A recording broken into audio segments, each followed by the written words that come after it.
시청자 여러분 안녕하십니까? 뉴스9 윤정호입니다. 오늘로 인사청문 전국 사흘째입니다. 오늘은 논문 표절과 자녀 불법 유학 같은 여러 가지 의혹이 제기된 이진숙 교육부 장관 후보자 청문회가 있었습니다. 범학계 검증단에 이어 진보 성향인 정교조까지 이 후보자에게 사퇴를 요구하는 상황인데 이 후보자는 논문 관련 의혹을 모두 부인하는 태도로 일관했습니다. 갑질 논란이 불거졌던 강선우 여성가족부 장관 후보자도 그제 비슷한 태도로 청문회에 임했었는데 여권에서 두 후보에 대한 부정적 기류가 커지고 있는 걸 보면 이와 관련이 있을 듯도 합니다. 이 후보자 청문회 주요 장면 이태희 기자가 전합니다. 이진숙 교육부 장관 후보자는 논문 표절과 제자 논문 가로채기, 중복 게재 의혹 등을 시종일관 부인했습니다. 표절률이 50%가 넘는 논문에 대해선 표절률이 10% 미만이란 판단을 받았다며 표절 검사 프로그램을 믿을 수 없다고 주장했고 52%, 56% 이거 해도 너무한 거 아닙니까? 카피킬러는요, 돌려서 그냥 나오는 거를 신뢰할 수 없습니다. 오타까지 똑같았던 논문은 단순 실수라고 해명했습니다. 역효과를 초래하고 오타까지 갔다. 네, 이거는 명백한 잘못이고요. 오타는 제가 거는 챙겼어야 되고 꼼꼼히 체크했어야 되는데. 논문 가로채기 의혹은 이공계 관행을 모르고 하는 말이란 취지로 부인했습니다. 로 수주해서 연구 책임자로 수행했던 연구들입니다. 제1저자가 되는 것은 너무나도 당연한 일이었고요. 하지만 국민의힘은 물론 이공계에서도 일반적인 일이 아니란 반박이 제기됐고 근데 많은 이공계 교수님들이 동의하지 않으시더라. 1저자 만들고 나는 교신 저자 했는데 이렇게 산 우리는 바보냐. 이 후보자의 연구 부정을 판정한 범학계 국민검증단도 학생의 학위 논문을 출처도 밝히지 않고 자신을 제1저자로 올린 행위는 교육자로서 용납될 수 없는 일이라는 입장을 청문회 도중 냈습니다. 교수가 제1저자로 써버리면 어떻게 보면 제자는 그 논문을 자기가 쓰지 않았다고 자백하는 셈이 됩니다. 또 표절 검사기가 아닌 수작업으로도 검증을 했다며 표절률이 더 높게 나온 수치도 추가 공개할 수 있음을 시사했습니다. TV조선 이태희입니다. 국민 정서를 더 자극하는 건 연간 학비가 수천만 원씩 드는 미국 사립학교의 두 딸을 그것도 한 아이는 불법 조기 유학시킨 이 후보자가 대한민국의 공교육에 대해 진지한 고민을 해봤냐는 대목일 겁니다. 실제 교육 현안에 대한 질문에 거의 대답하지 않는 모습을 보였고 여당 내에서도 전문성 부족을 질타하기도 했습니다. 계속해서 황정민 기자입니다. 이진숙 후보자는 10여 년 전 한 명당 1년 비용이 3에서 4만 달러 정도인 미국 기숙형 사립학교에 두 딸을 보냈습니다. 둘째 딸은 중학교 3학년 때 간 거여서 초중등교육법 위반 논란도 빚어졌습니다. 진심으로 사죄를 드립니다. 죄송합니다. 막대한 유학 비용은 부부의 월급으로 냈다고 했습니다. 한국 교육의 문제점이 본인의 삶이죠. 10억에서 15억 정도의 고등학교, 대학교 학비를 지원하셨을 겁니다. 지금 의원님께서 제시한 한 2분의 1 가격으로 저는 2006년도에 보냈다고 기억하고 있습니다. 하지만 아이들이 원했다는 해명은 논란을 더 키웠습니다. 엄마의 마음으로 아이들한테 희망을 줄 수 있는 그런 또 아이들이 원하는 그런 선택을 했던 거고요. 공교육은 도대체 누가 합니까? 탈출 못하는 사람 99%의 학부모들은 못 들어주는 거예요. 돈이 없어서. 대한민국 공교육이 미국 교육보다 뭐가 떨어져서 그 선택을 하셨냐고요. 이 후보는 공교육 관련 질문에 구체적 답을 못하는 모습도 보였습니다. 유보 통합에 있어서 가장 큰 난제 뭐라고 보십니까? 지금 첨예한 이견차라고 볼 수 있습니다. 교육 격차 때문에 학력이 저하되고 있다. 전반적으로 이것도 컨닝을 해야 되는 거군요. 여당 의원조차 준비가 안 된 점을 지적했습니다. 뒷자리에 앉아 계시는 분들도 직무를 유기하고 계시다는 생각이 들어요. 초중등에 대해서는 숙지가 안 돼 계실 수도 있습니다. 그런 거 준비하라고 뒤에 계신 분들이 함께. 이 후보자는 전문성이 떨어지는 부분에 대한 우려는 당연하다며 현장에서 소통해 나가겠다고 했습니다. TV조선 황정민입니다. 김영훈 고용노동부 장관 후보자 청문회에선 후보자의 대북관을 놓고 여야가 충돌했습니다. 김 후보자가 북한이 우리의 주적이 아니라고 여러 차례 강조하자 야당이 반발한 건데 이에 여당은 색깔론이라고 맞서며 청문회가 한때 파행됐습니다. 김 후보자가 김정일 조문은 가겠다면서 천안함 순국 장병은 한 번도 찾지 않은 데 대한 지적도 있었습니다. 고희동 기자가 보도합니다.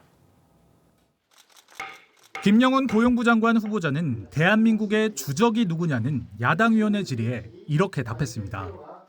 대한민국을 위험에 빠뜨리는 모든 세력이라고 생각합니다. 거기에 북한도 포함됩니까? 북한은 주적이 아니라고 말씀드렸습니다.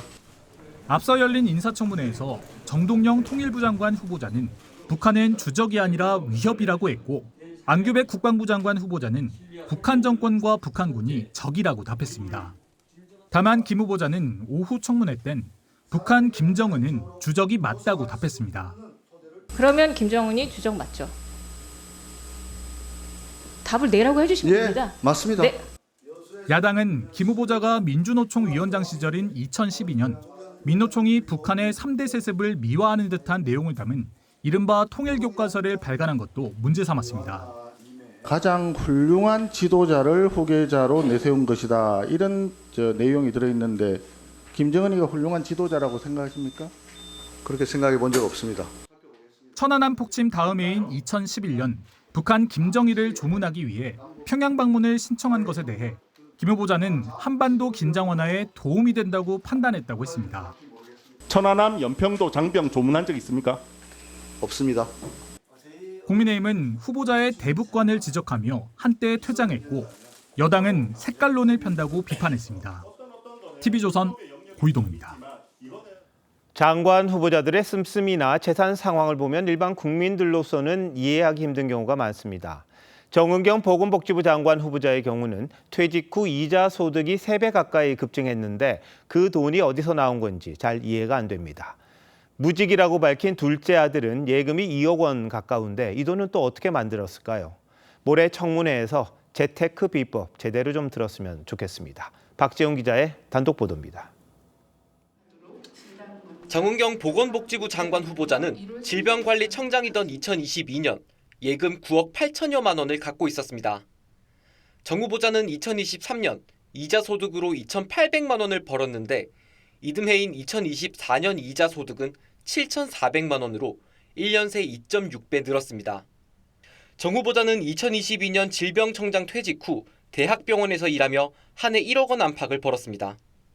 정 후보자는 1년 정기예금에 주로 가입했고 만기가 다가와 일시에 돈이 늘었다고 했습니다.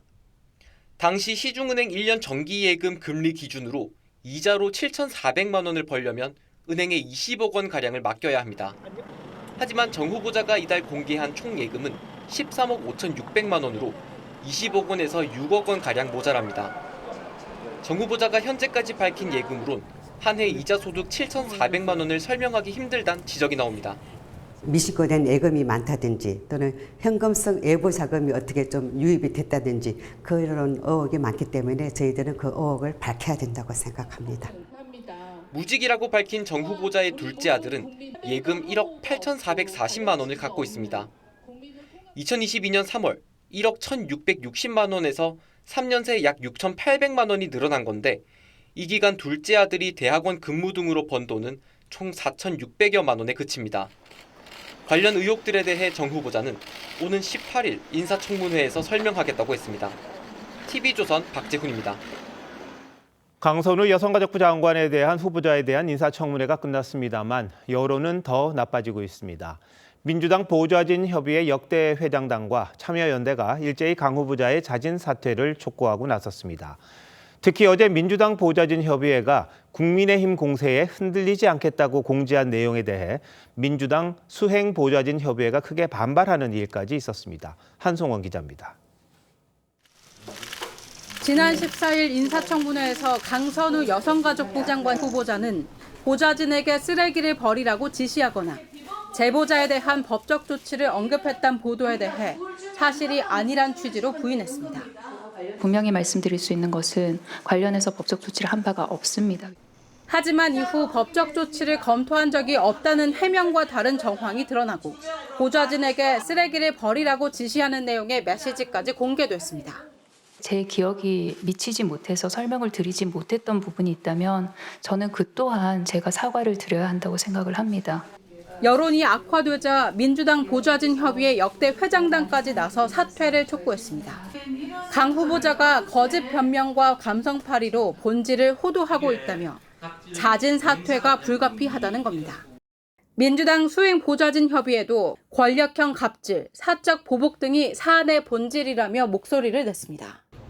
여야 보좌진들이 모인 익명 커뮤니티에선 2차 가해라는 비판이 이어졌습니다. 시민단체인 참여연대도 강 후보자가 책임 있는 해명 대신 변명과 거짓 해명으로 고위공직자와 정부에 대한 신뢰마저 무너뜨리고 있다고 가세했습니다. 이런 상황에서 강 후보자가 국회 보건복지위원이던 지난 2023년 병원에서도 갑질을 했다는 보도가 나왔습니다. 코로나로 면회가 제한됐지만 국회의원이라며 병동에 들어가려 했다는 의혹인데 강 후보자 측은 예방접종을 위해 병원을 찾은 것이라며 의혹은 전혀 사실이 아니라고 부인했습니다. TV조선 한송원입니다. 보신 것처럼 내부 여론까지 악화되자 대통령실과 여당의 기류도 조금씩 달라지고 있습니다. 특히 강선우 후보자의 경우 갑질 의혹에 대해 거짓 해명 논란까지 불거지면서 더 곤혹스러워하는 분위기입니다.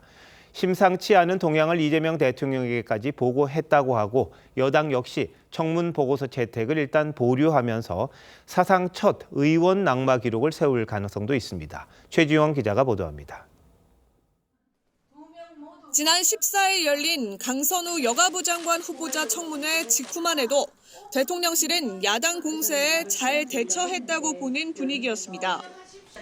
하지만 강 후보자 소명이 사실과 다른 정황들이 추가로 드러나면서 거짓 해명 논란으로 번지자 기류가 바뀌었습니다.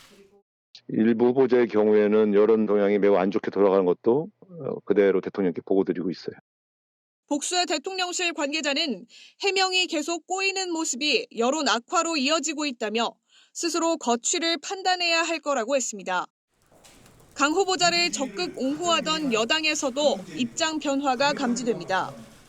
본인이 여러 차례 사과를 했고 해명을 했습니다만 또 그와 반대되는 보도들이 이어지고 있는 거 아닙니까? 더 좀 설득력 있게 입장을 내놓을 필요도 있을 것 같고요.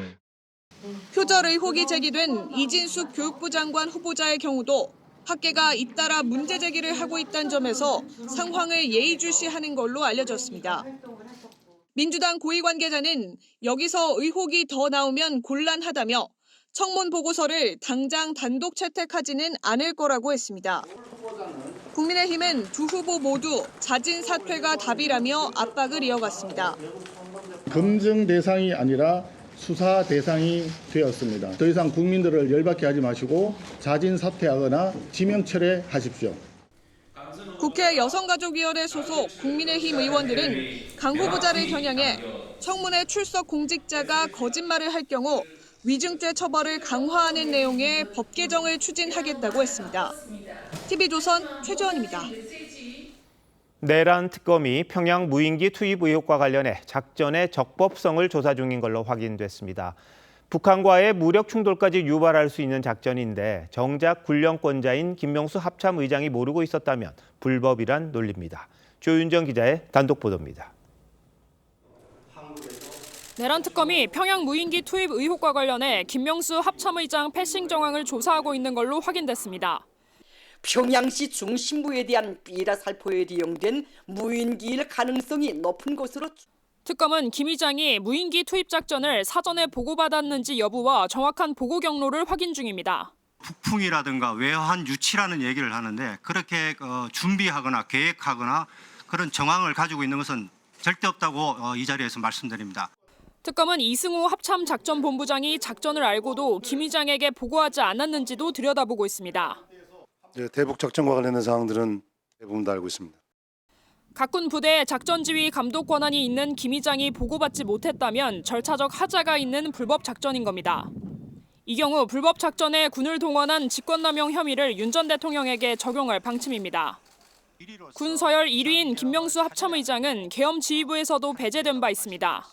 북한의 일단 오판을 방지하기 위한 군사 대비 태세의 강화에 일단 집중을 줬습니다. 김용대 드론작전 사령관 측은 합참 지휘를 받은 것이라고 했고 윤 전 대통령 측은 보고받은 바 없다는 입장입니다. TV조선 조윤정입니다. 윤석열 전 대통령이 구속 부당성을 주장하며 구속 적부심을 청구했습니다. 모레 적부심이 열리는데 윤 전 대통령이 직접 출석할 예정입니다. 특검은 윤 전 대통령에 대해 가족과 변호인을 제외한 모든 접견을 금지했습니다. 조유진 기자입니다. 지난 10일 다시 구속된 윤 전 대통령은 건강상 이유로 특검 조사에 응하지 않았습니다. 구속 결정에 대해서 하신 말씀 없으신지. 대신 구속 적부심을 청구했고 법원은 모레 오전 심사를 하기로 했습니다. 윤 전 대통령 측은 구속 혐의가 이미 재판 중인 내란 혐의와 연결돼 같은 범죄로 재구속하는 걸 금지한 형사소송법에 반한다고 했습니다. 구속 적부심을 청구하면 법원은 48시간 안에 피의자 신문을 해야 하고 수사기관은 현실적으로 조사를 할 수 없게 됩니다. 이에 따라 오늘 오후로 잡혔던 특검의 3차 강제구인 시도는 무산됐습니다. 특검은 강제구인 집행을 위해 박옥수 특검보가 구치소를 방문할 예정이었지만 구속적부심으로 보류했다고 했습니다. 누가 강제 집행을 할지 갑론을박했던 특검과 교정당국 간 신경전도 무색해졌습니다. 특검은 윤 전 대통령의 일반인 접견도 금지했습니다. 당초 오늘 오후 윤 전 대통령이 부정선거론자인 모스탄 전 미국 국제형사사법대사와 만날 예정이었는데 이를 막기 위한 것으로 보입니다. 그러자 윤 전 대통령은 탄 대사에게 접견 금지 결정은 악의적이고 어리석은 것이라는 편지를 보냈습니다. TV조선 조유진입니다. 김건희 의혹 특검이 삼부토건 전 현직 회장 2명이 주가 조작으로 모두 369억 원을 챙겼다고 구속영장에 적시했습니다. 우크라이나 재건 사업에 참여할 것처럼 속였지만 해외 사업 능력은 사실상 없었다는 겁니다. 해병대원 특검은 박정훈 대령을 불러 조사했습니다. 안혜리 기자입니다. 해병대 정복을 입은 박정훈 대령이 참고인 신분으로 해병대원 특검에 출석합니다. 박 대령은 VIP 경로서를 폭로했던 인물입니다. 그 경로가 시작점이니까요. 이제 그 부분이 설이 아니라 사실로 규명이 됐으니까 이제 모든 것들이 다 제대로 다 밝혀지고 정리될 거라고 생각합니다. 특검은 강희구 전 대통령실 부속실장, 최주원 전 경북경찰청장도 소환 조사했습니다. 회의 직후에 임기훈 비서관과 여러 차례 통화하셨다고 알려졌는데 혹시 이유가 있었는지. 경북청으로 수사 기록 입첩하기 전후로 대통령실 연락 이런 거 받으신 적 있을까요? 예, 사실대로 조사받겠습니다. 김건희 의혹 특검은 삼부토건 관계자 구속영장 청구서에 조성옥 전 회장, 이일준 현 회장이 주가 조작으로 각각 200억 원, 170억 원을 챙겼다고 적시했습니다. 주가 조작 혐의 인정하시나요? 안에 들어가서 성실히 답변하겠습니다. 특검은 주가 급등의 계기가 됐던 우크라이나 재건 사업 MOU 체결 당시 삼부토건에게 해외 사업 능력이 사실상 없었다는 내용도 영장에 담았습니다. 삼부토건 전현직 경영진 4명에 대한 구속영장 실질심사는 내일 오전 10시 반 서울중앙지법에서 열립니다. TV조선 안혜리입니다. 폭염이 주춤한 사이에 폭우가 찾아왔습니다. 오늘 밤 수도권과 충청 지역에 많은 비가 예보돼 있는데 서울 청계천에 나가 있는 취재기자 연결해 보겠습니다. 이미원 기자, 지금 비가 얼마나 오고 있습니까? 네, 날이 어두워지면서 빗줄기가 점차 굵어지고 있습니다. 이곳 청계천 산책로는 오후 4시쯤부터 침수 위험으로 출입이 통제된 상태입니다. 오늘 오후 5시를 기해 서울 전역에 호우주의보가 내려졌습니다. 청계천, 안양천 등 서울 시내 29개 하천은 출입이 통제됐습니다. 안양천과 중랑천, 탄천, 둔치 주차장 4곳도 폐쇄됐습니다. 퇴근길 거세진 빗줄기에 시민들은 우산을 붙들고 간신히 걸음을 옮겼습니다. 비가 갑자기 와가지고 우산도 사게 됐는데 지금 바지랑 신발도 다 젖고 이러면. 중량천변에 살고 있거든요. 갑자기 물이 이렇게 부르면은 그런 것들이 좀 걱정이 되기는 해요. 이번 비 언제까지 내립니까? 네, 모레까지 전국 대부분 지역에서 많은 비가 내릴 것으로 보입니다. 현재는 인천과 경기, 대전 등에도 호우주의보가 발효됐고 충남, 태안, 고령 등엔 호우경보가 내려진 상태입니다. 내일까지 경기 남부와 충청엔 최고 200mm, 부산과 전남 서해안은 최고 100mm의 비가 쏟아질 것으로 보이는데요. 특히 천둥, 번개와 돌풍을 동반한 시간당 30에서 80mm의 강한 비가 예상되면서 안전사고도 우려되고 있습니다. 행정안전부는 오늘 오후 3시부터 중대본 비상근무 1단계를 가동했다고 밝혔습니다. 서울 청계천에서 TV조선 임희원입니다. 조금 전 들어온 소식입니다. 경기 오산에서 높이 10m의 고가도로 옹벽이 무너지면서 지나던 차량들을 덮쳤습니다. 소방대원들이 긴급 구조 작업에 나섰는데 취재기자 연결해 보겠습니다. 조덕현 기자, 현재 수색 상황 어떻습니까? 네, 사고 현장에는 현재 소방관 78명이 투입돼 구조 작업을 벌이고 있습니다. 소방대원들은 흙더미를 파내며 매몰된 차 운전자를 수색하고 있는데요. 사고는 오늘 오후 7시쯤 경기도 오산시 가장교차로 고가도로에서 발생했습니다. 10m 높이의 옹벽이 무너지면서 고가도로 아래를 지나던 차량 2대를 덮쳤습니다. 당시 오산 지역에 시간당 39mm의 폭우가 쏟아지는 상황에서 왕복 4차선 고가도로를 받치는 옹벽이 무너져 내린 겁니다. 매몰된 차량 2대 가운데 한 대는 보이지 않을 정도로 완전히 흙에 파묻혔는데요. 차에 몇 명이 타고 있었는지는 현재로선 파악되지 않고 있습니다. 문제는 운전자 등의 고립이 계속되면 인명피해로 이어질 수 있다는 겁니다. 소방당국은 굴착기 2대 등 구조차량 28대를 긴급 투입하고 인명피해를 막는 데 총력을 기울이고 있습니다. 전국부에서 전해드렸습니다. 민주노총이 이재명 정부 출범 이후 처음으로 총파업에 들어갔습니다. 윤석열 정부의 노동정책 폐기를 요구하고 있는데 오는 토요일에도 총파업을 예고하면서 정부 압박 수위를 높여가고 있습니다. 최원영 기자입니다. 장대비가 쏟아지는 가운데 비옷을 입은 민주노총 조합원들이 국회 앞에 모였습니다. 민노총 주장 서울에서 10,000명, 전국적으로 8만 명이 오늘 하루 총파업에 들어갔습니다. 이재명 정부 첫 최저임금이 2.9% 인상에 그친 점을 강조하며 새 정부 노동정책 기조가 전 정부와 다르지 않다는 취지로 말합니다. 새 정부에게 노동교섭을 요구합니다. 윤석열이 패소한 3년, 윤석열 때문에 잃어버렸던 3년을 빠르게 복원하고 노조 회계 공시 같은 전 정부의 주요 노동정책을 폐기하라고 요구하는 동시에 파업 노동자에 대한 사측의 손해배상 청구를 제한하는 노란봉투법 제정 등을 강하게 요구했습니다. 단순한 법조항의 변경을 넘어 헌법의 가치와 인간의 존엄 그리고 노동자의 권리를 바로 세우는 일입니다. 특수고용이나 플랫폼 노동자들에게도 폭넓은 권리와 혜택을 허용해야 한다며 노동 친화 정책을 펴라고도 주문했습니다. 민노총은 오는 19일에도 총파업을 예고한 상태입니다. 이재명 정부를 상대로 수건사업 해결을 요구하는 노동계 목소리는 더 거세질 전망입니다. TV조선 최원영입니다. 선거 때마다 경전철을 만들겠다는 공약이 넘쳐나고 있죠. 하지만 사업성이 떨어져서 적자가 나면 주민들이 세금으로 메워야 합니다.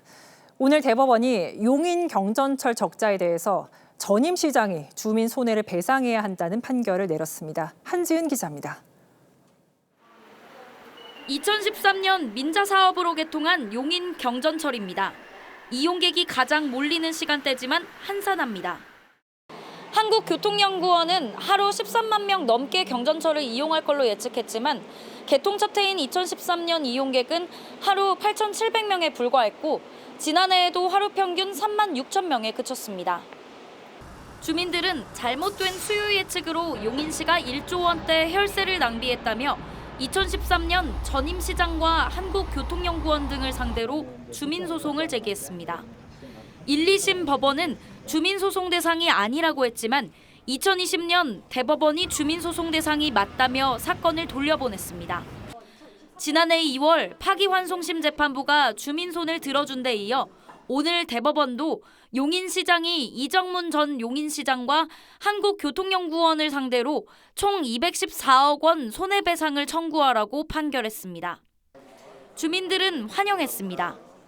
주민들의 그 수고가 헛되지 않은 것이 참 고맙고 지방자치단체들이 허투루게 뻥튀기 하면서 예산을 편성하지 않는 좋은 사례가 됐으면 좋겠습니다. 주민 혈세를 낭비하는 지자체의 민자 사업에서 공무원 책임을 인정한 첫 확정 판례입니다. 적자에 허덕이는 의정부 경전철, 부산 김해 경전철, 인천 월미바다 열차 등도 주민 소송이 될 수 있다는 전망이 나옵니다. TV조선 한지은입니다.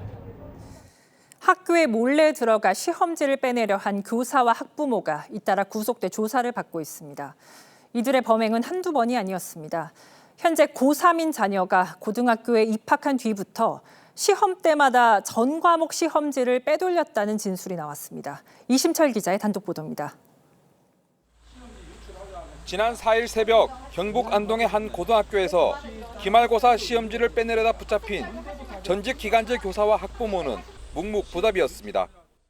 언제부터 하셨습니까? 입시 때문에 시험지 빼돌리신 거 맞으세요? 그런데 이들의 범행은 2023년부터 계속된 것으로 파악됐습니다. 현재 고3인 학부모의 자녀가 고교에 진학한 직후입니다. 기간제 교사는 경찰에 학생이 고1 때부터 중간고사와 기말고사 시험지를 직접 빼내거나 휴대전화로 촬영해 학부모에게 전달했다며 전 과목 시험지를 유출했다고 진술한 것으로 알려졌습니다. 해당 교사는 지난해 2월까지 이 학교에 근무했는데 퇴직한 이후에도 학교에 무단 침입한 겁니다. 이번 기말고사 기간 학교에 4차례나 몰래 들어갔던 이유도 밝혀졌습니다. 지난 4월 학교가 시험지를 보관하는 교무실과 인쇄실 등의 비밀번호를 바꾼 건데 시험지를 빼내지 못한 이들은 시험 정보가 담긴 교사들의 노트를 찍다 덜미를 잡혔습니다. 학부모들 사이에선 의대 진학을 위해 과욕을 부린 게 아니냐는 얘기도 나옵니다. 이 학생이 이제 뭐 사범대 교대 이쪽도 생각했다가 뭐 의대 이쪽도 생각한다가 하다.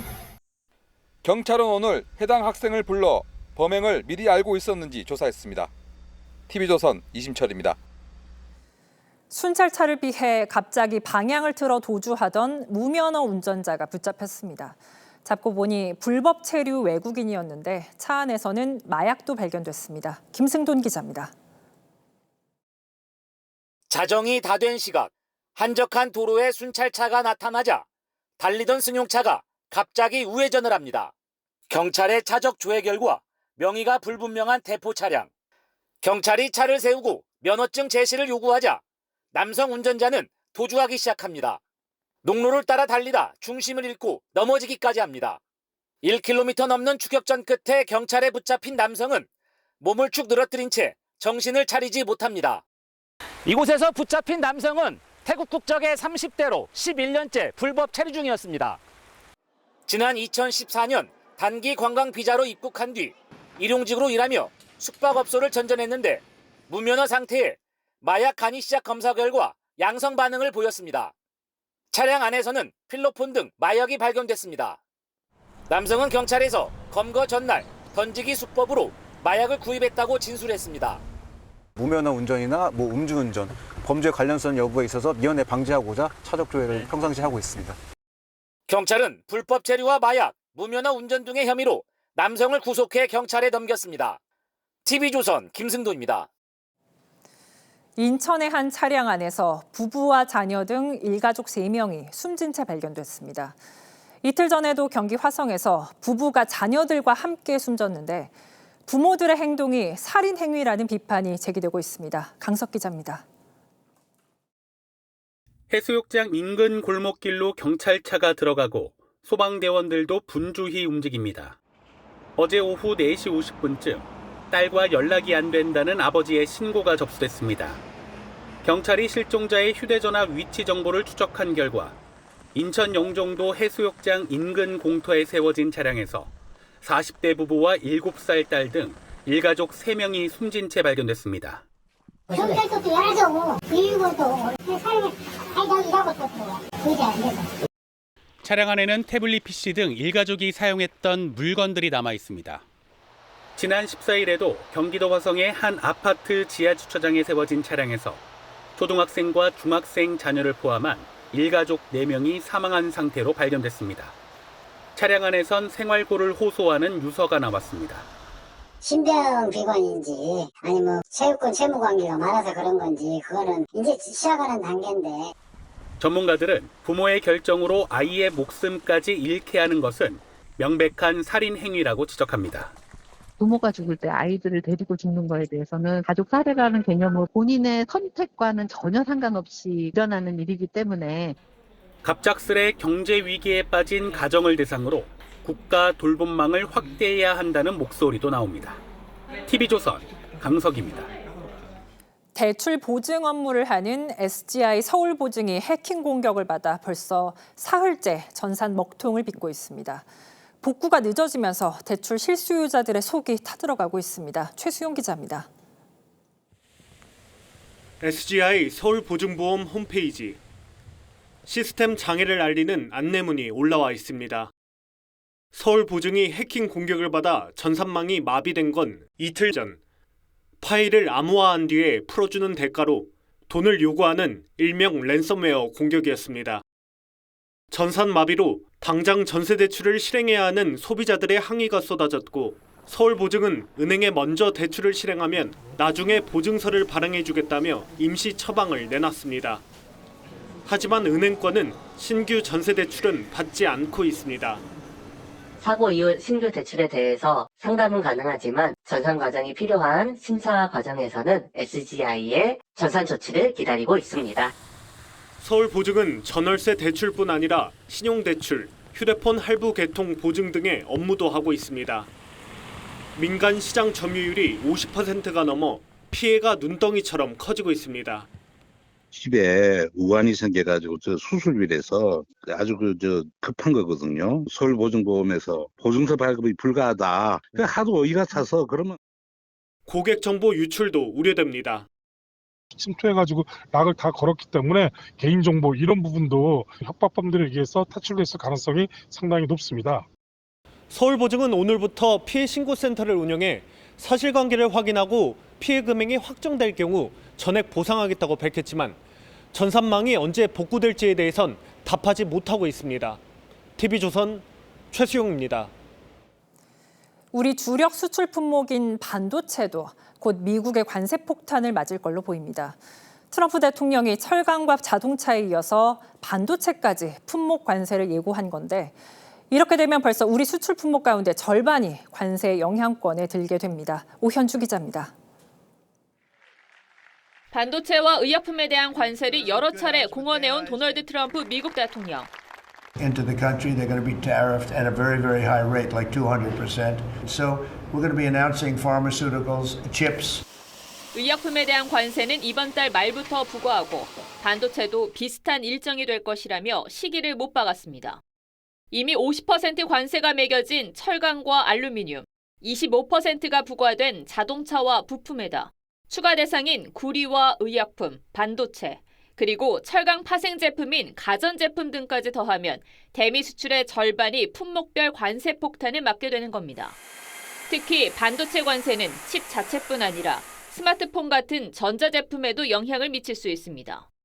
품목 관세는 다음 달 1일 발효될 25% 상호 관세와는 별개로 무역확장법 232조의 국가안보 위협을 근거로 두고 있는데 미국 제조업을 일으키겠다는 트럼프 대통령의 강한 의지가 깔려 있어 협상의 여지가 더 좁습니다. 우리는 기술과 공급망 공동체다. 반도체 등 첨단 산업에 있어서 한국은 미국을 도와줄 수 있고 서로 윈윈할 수 있다는 것들을 강조하는 것이 상호 관세가 시행도 되기 전에 우리 주력 수출품들이 줄줄이 품목 관세 직격탄을 맞으면서 우리 경제에 비상이 걸렸습니다. TV조선 오현주입니다. 관세 협상 시한이 이제 2주 정도 남았는데 협상은 첩첩산중입니다. 미국이 30개월 이상 소고기 수입을 포함해서 유독 농축산물 개방을 집요하게 요구하고 있습니다. 미국이 압박하는 이유를 윤우리 기자가 취재했습니다. 농축산물 추가 개방 철회하라! 정부가 미국과의 관세 협상 카드로 농축산물 시장 개방을 고려한다는 소식에 농민단체가 더 이상 희생양이 될 수 없다며 항의했습니다. 이러한 농업 현장의 요구를 무시할 경우 제2차, 3차 전국 단위 농민 투쟁으로 화답할 것임을 분명히 밝힙니다. 미국의 농축산물 개방 요구는 어제 오늘 일이 아닙니다. 미국 무역대표부가 해마다 작성하는 국가별 무역장벽 보고서엔 한국의 30개월 이상 소고기 수입 제한이 빠지지 않고 있습니다. 하지만 올해는 관세를 무기로 어느 때보다 압박 강도를 높이고 있는데 중국과의 무역 갈등이 배경에 있다는 분석이 나옵니다. 미중 무역 갈등으로 중국이 지난 4월 미국산 소고기에 147%의 관세를 매긴 이후 미국산 소고기의 중국 수출은 91%나 감소했습니다. 트럼프 지지층이 농촌 지역에 집중된 것도 또 다른 이유입니다. 미국은 영국, 베트남, 인도네시아 등과 관세 협상을 타결하면서 모두 농산물 시장 개방 조항을 넣었습니다. 지금 농산물 개방이나 디지털 같은 경우에는 대내 협상도 중요해요. 국회와 관계부처, 관련 협회들과의 설득, 대화, 조정, 그리고 공론화 과정이 필요한데요. 미국은 소고기뿐 아니라 쌀, 유전자 조작 감자, 사과 수입 확대까지 요구하는 걸로 알려져 일부라도 수용할 경우 우리 농업계의 거센 후폭풍이 예상됩니다. TV조선 윤유리입니다. 국민의힘 윤희숙 혁신위원장이 1차 쇄신 대상을 지목했습니다. 원내대표를 포함한 4명인데 이들 중 일부는 혁신안에 대해 공개적으로 반대 입장을 밝힌 바가 있습니다. 혁신안을 발표했는데도 후속 조치가 이루어지지 않자 강도를 높이는 걸로 보이는데요. 당사자들은 어떤 반응을 보였을까요? 변정현 기자가 보도합니다. 윤상현 의원이 주최한 토론회에 한국사 강사 출신 전한길 씨가 참석해 부정선거론을 언급합니다. 어떤 선거에서도 부정선거 통해 당선되고 싶은 사람이 있겠습니까? 네, 올바로 고쳐지길 소망합니다. 다음 날 장동혁 의원 주최 토론회엔 이른바 윤어게인을 주장하는 인사들까지 나왔습니다.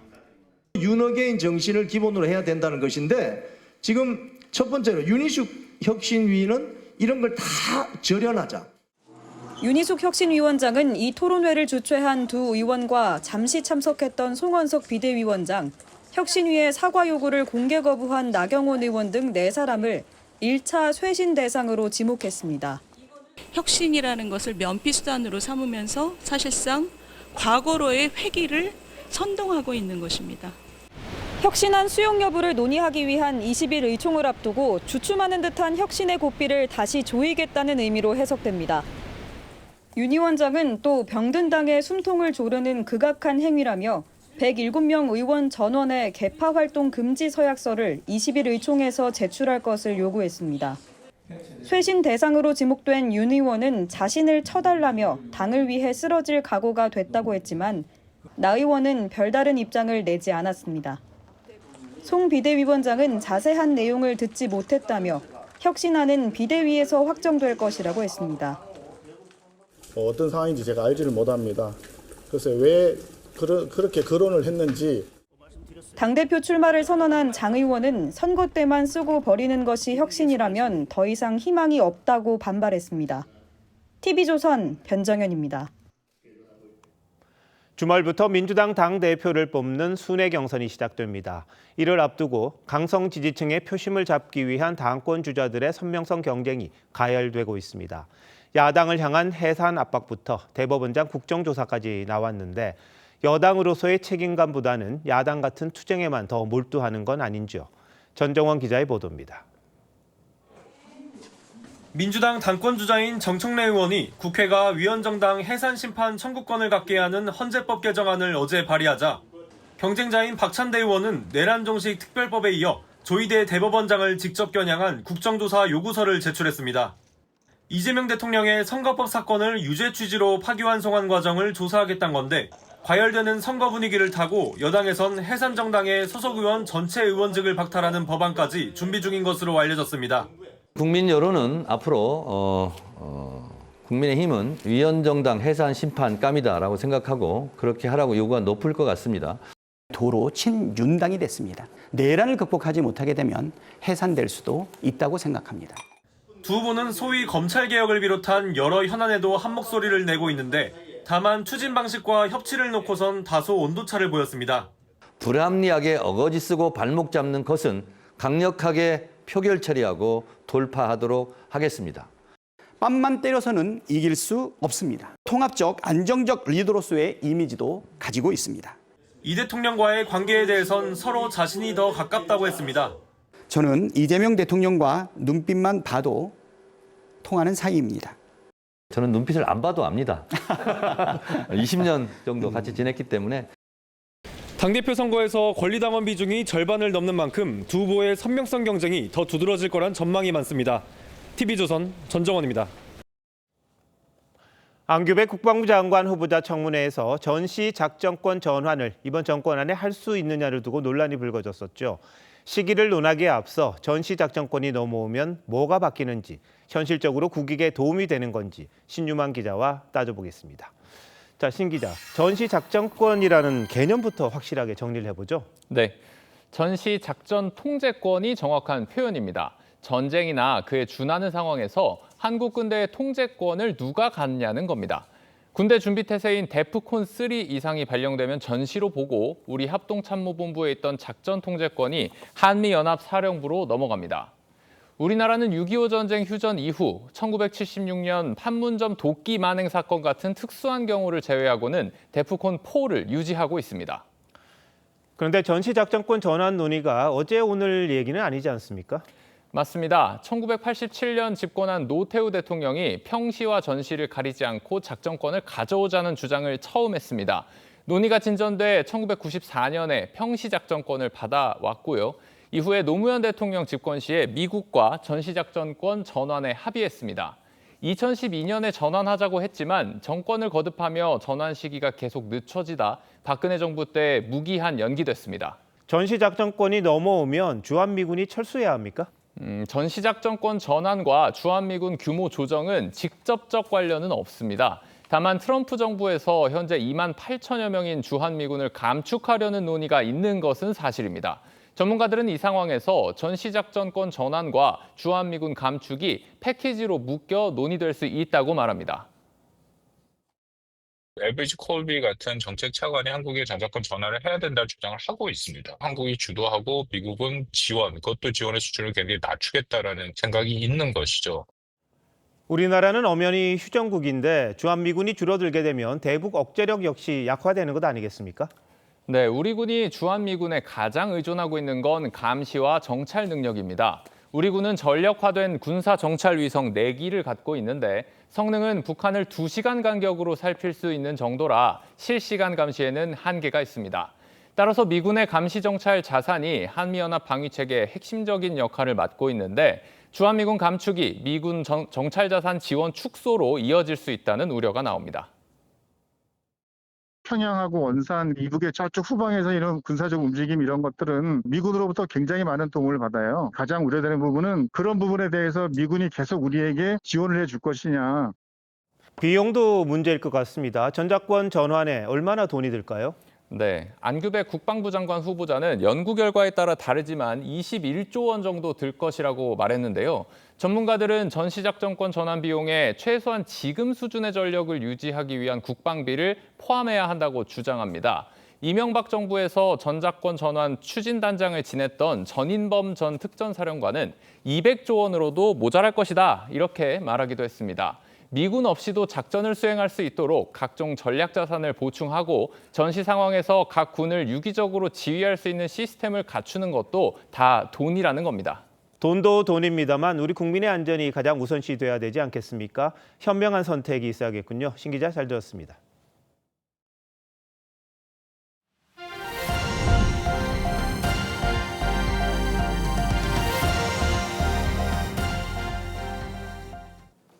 최근 동남아 관광지에서 한국인들의 추태가 이어지면서 국제적 망신이라는 비판이 쏟아지고 있습니다. 태국에서 발생한 난투극에 이어서 이번에는 한국인들이 베트남인을 폭행하는 일이 벌어졌습니다. 최윤정 기자입니다. 베트남 하노이의 한 즉석 사진관. 자신의 순서를 기다리던 한국인 여성이 먼저 사진을 찍고 있던 베트남 여성들에게 소리를 치고 다짜고짜 팔을 때립니다. 이후 서로 머리를 쥐어뜯고 격렬한 몸싸움이 5분 넘게 이어집니다. 바닥에 쓰러진 베트남 여성을 발로 차기도 합니다. 이 영상은 피해자가 SNS를 통해 공개하면서 파장이 커졌습니다. 사진 촬영 시간이 남아 있었는데도 한국인 여성이 빨리 나오라고 소리를 지르고 시비를 걸었다는 겁니다. 가해 여성들이 치료비를 포함해 320만 원가량을 지급하겠다는 내용이 퍼졌지만 사실이 아니라고도 덧붙였습니다. 영상이 인터넷상에 퍼지면서 베트남 현지에서도 공분이 일고 있습니다. 베트남에서는 지금 좀 난리 났죠. 사람들 지금 너무 분노가 많아서 한국 사람의 이미지를 많이 변했어요. 직접 사과해야 된다고, 꼭 사과해야 된다고 생각해요. 현지 경찰은 목격자 진술을 확보해 수사하고 있습니다. 주 베트남 한국대사관 관계자는 신속한 수사를 위해 공안과 긴밀히 협조할 예정이라면서 두 나라 국민 감정에 나쁜 영향을 미칠까 봐 우려된다고 전했습니다. 최근 태국의 한 식당에서도 한국 남성들끼리 난투극이 벌어진 뒤 또다시 불미스러운 일이 발생하면서 누리꾼들은 한국인으로서 사과드린다며 창피하고 나라 망신이다. 신상 공개하고 여권을 압수해야 한다며 비난 여론이 들끓고 있습니다. TV조선 최윤정입니다. 미국 뉴욕에 기상관측 이래 두 번째로 많은 비가 내리면서 지하철과 항공편이 마비됐습니다. 한인들이 많이 사는 뉴저지에도 폭우 피해가 속출하면서 비상사태가 선포됐습니다. 이정민 기자입니다. 뉴욕 지하철 역사에도 승강장에도 빗물이 쏟아져 들어옵니다. 하수관에서 역류한 물은 쉴 새 없이 솟구칩니다.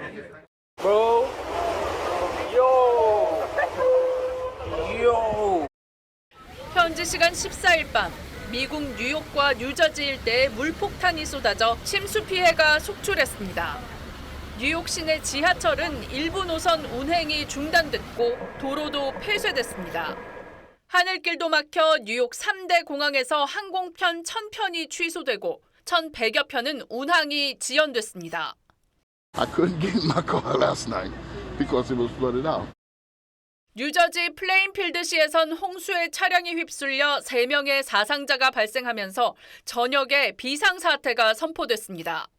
This clearly was a significant weather event. We're seeing more of this and the intensity is so more frequent and more intensity.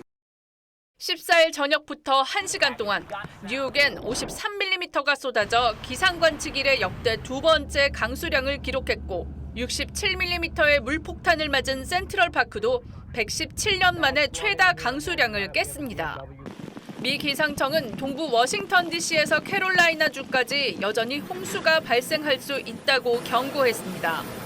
최근 텍사스에 내린 기록적 폭우로 사망 실종자만 300명 가까이 발생했는데 미국 곳곳은 올여름 폭우와 폭염으로 인한 피해가 잇따르고 있습니다.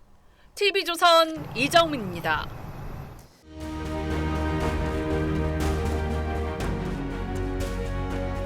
생사와 존망이 달린 전쟁에서 가장 먼저 생각할 문제, 뜻밖에도 도입니다.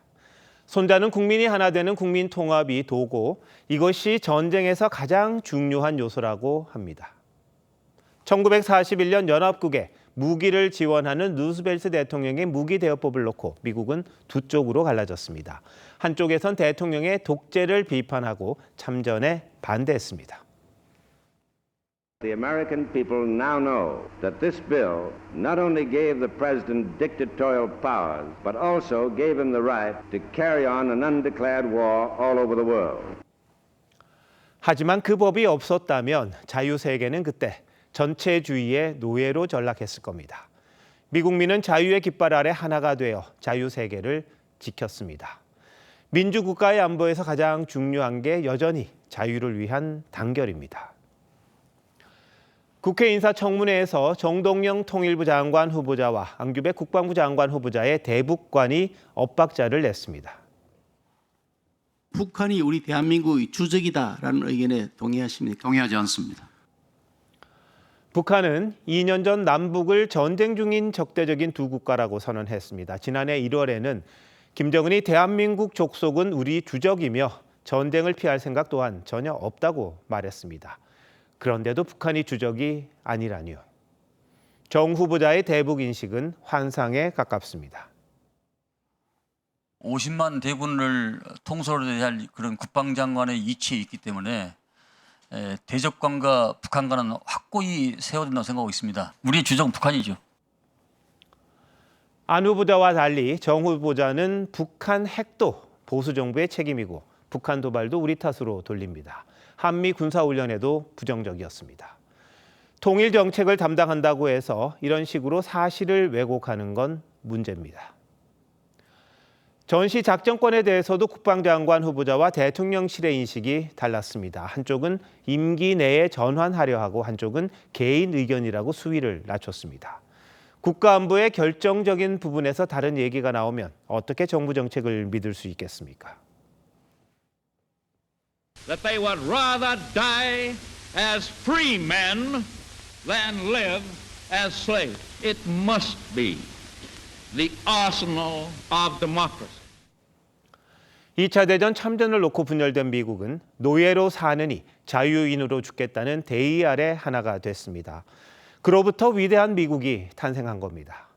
우리 국가 안보의 도 역시 환상에 기댄 평화주의보다는 자유를 위한 단결에 있습니다. 자유에는 공짜가 없습니다. 7월 16일 윤정호의 앵커 칼럼, 환상 속의 그대였습니다.